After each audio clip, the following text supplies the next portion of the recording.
20, no, 20 plus or minus 2 can be the 20 can be the turnaround time of a particular transaction, or it could be the number of days within which the delivery should happen.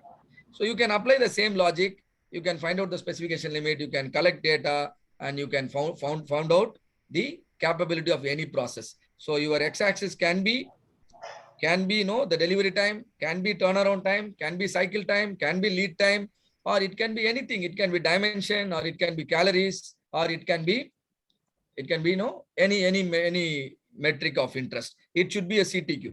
See here, when my control limit moves to the right side, that is only causing the rejection, right? So this is what we have understood. And same way here control limit moves, but even after movement, your control limit is still inside the specification limit, and that is why there are no rejections in a Six Sigma process. And but still there is a chance, a minor chance. According to that chance, there will be only 3.4 defects out of 1 million opportunities. And now tell me, what is this process?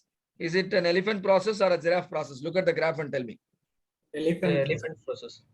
So statistically, what is the sigma level here? 3 sigma. What is the success rate of 3 sigma process? 99.7. This success rate, can I apply to short term or long term?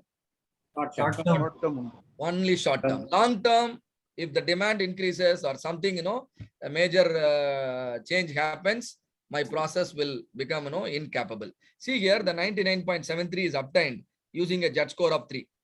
How to calculate the judge score? How to calculate the probability value from the normal distribution table? You are going to have a session where Dr. RK will teach you, and anyway, he will teach you, in deeper in the Tuesday class. Those of you who would really like to learn all the mathematics behind, prefer to attend the class, right? And then another process. I have improved my process. I improved the process means my control limit is pushed inside. Now is the process looks like elephant or giraffe? Giraffe. And now statistically, what is the sigma level? 6 sigma. 6 sigma. So what will be the success rate now? 99.96. 99.999. Earlier you told me 99.73 because that was a 3 sigma process. 3 sigma process means judge score will be 3. But 6 sigma process, judge score should be 6. But instead of using judge score as 6, I used only 4.5. How much I used? 4.5. Why 4.5 instead of 6? Because there will be a 1.5 sigma shift, am I right? So I have detected the 1.5 sigma shift. This 1.5 is the general deterioration any process will undergo. After detecting 1.5, my judge score is 4.5.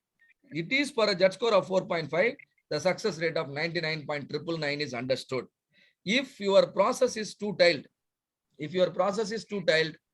the failure can be on both sides, right side as well as left side. But if the process is only one-tailed, then all the failure will be on one side only, and that time your success rate will become 99.99966%. It is with this value you get the exact DPMO of 3.4. But if it is a two-tailed test, your exact success rate will be 99.999,320, and that means the DPMO will be slightly a different value, right, for a two-tailed test. So now do you understand how the 3.4 comes? 3.4 is applicable only for one-tailed test. All of you understand? Yes? Yes. But how to refer to the normality table? You would ask Dr. RK, he will definitely help you, or we are going to provide you a lot of template. So whenever the standard deviation is too much means your graph will look like an elephant, and as a result, your sigma level will be low. It is very, very hard to produce output meeting the customer requirement. Your customers will be highly dissatisfied if you run an elephant process, and at that point, the yield will be very low. However, the defects will be very, very high. These are unpreferred. What is required is reduce the standard deviation and run a giraffe process. If the variations are less, virtually everything you produce will meet customer requirement. And that means your sigma levels will be in the order of 4.5 to 6. I mentioned 4.5 to 6 only to understand a 6 sigma process will eventually become a 4.5 sigma process in a long run. If you achieve that, the yield will be very high, defects will be very low. Right. And this, yes? Sir, this 1.5 sigma shift you don't know. It is like a thumb rule or somehow it is, sir. That the Yeah, 1.5 sigma. it is a thumb rule. It is a thumb rule. Okay. Because how your process will deteriorate, how it will impact. Yeah. No, it is based on the experience. It is a thumb rule. Okay. Okay. Thank you. All right. So this is called, you know, Six Sigma way of problem solving. A real-time problem in a company like Swiggy, Zomato is converted into a statistical problem. We only worked with a number, right? And a practical problem is converted into statistical problem. And for the statistical problem, statistical solution is arrived. What is statistical solution? Getting the average on the target and reducing standard deviation. You make these two things happen, definitely no, the practical problem will get solved. And this is called the Six Sigma way of problem solving. If you follow other approaches, so no, success is rare, failure is frequent. But in a Six Sigma process, success will be frequent and failures are rare, provided you understand the Six Sigma approach, provided you use the correct tools and techniques, provided you use data-based, fact-based decision making. All the four philosophies, if you follow, then you know every project can give you beautiful results. So this will multiply the revenue in your company. This will bring down the cost associated in any manufacturing or any service related process. And then your efficiency will improve like anything, right? And then most importantly, everybody working in a Six Sigma project will become very effective, and effective person will make others effective. And that's how, you know, a good culture will develop in any organization practicing Six Sigma. If the culture is great, then results will also be great. And individually, your leadership skill will improve. A leader is one who, you know, who handles the failures properly, right?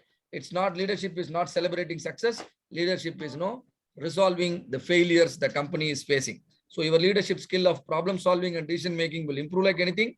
If you understand and practice all the philosophies, that means you are learning to impact the business result. As the business result improves, your company, you know, will make a lot of profit and revenue, and as a result you will also be rewarded. And this kind of skill can make you even a good consultant, and as a consultant you can work for any company. Your dream, for your dream company, you can you can act as a consultant, as a black belt. And that means, you know, you will, in addition to your current profession, you will also be able to give consulting to the other organization if you learn everything, you know, properly. And for some of you, it can even generate a job offer. That means learning Lean Six Sigma is going to be going to make you successful in your professional life. Not only that, in your personal life also. So this is what we have learned so far. This everything is, you know, is fully the basics.